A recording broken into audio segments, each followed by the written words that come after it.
कि ससुरारी में रंग खेलेला आईनी दीदिया के छोके जीजा।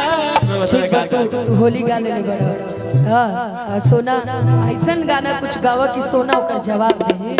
अब तू होली गावत रहे में होली में जवाब ना होला।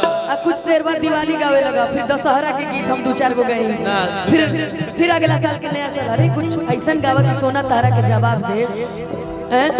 तुम जब गा रही थी ना वो नजर रात भर मिलाओ, तुम भैया को एक धुन बताए थे कि लगाता कोई दीवाना हो होठों के चूमे ले लो जाना हो कि मान ले ले बिया हो के बहती मान ले ले बिया हो के बहती अपगली देखावे अगर बहती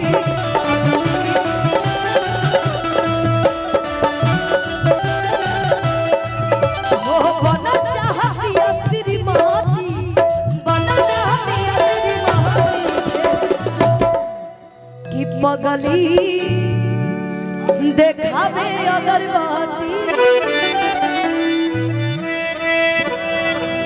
इतना सुंदर जुगलबंदी हो रहा है। अच्छा ये तुम्हारे लिए, मेरे लिए देखो, मेरे लिए कि अखियाँ तोहार जैसे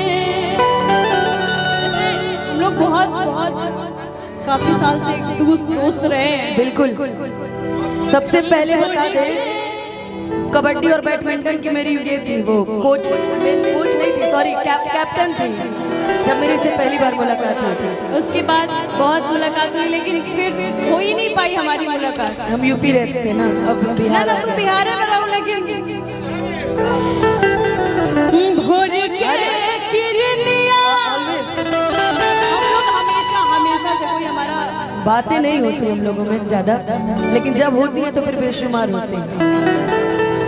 कि अखियाँ में प्यार के समाये बा दुनिया तब दिया बुझाना ऐसे जैसे चांद सजोने बड़े अब दिया बुझाना ऐसे जैसे चांद सजोने बड़े भगवान बड़े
नीचे कर लेना, उसके बाद गाना डी कर दो यार, डी ठीक है। कि ससुरारी में रंग खेलेला आईनी दीदिया के छोके जीजा। ए तो होली आ गई कपार पर चैतो गाने तुरंत में। अरे हमारो मन पनियाई हनी अदारे ददरिया सभे घर ही में बज जाए बाबा हो जाए।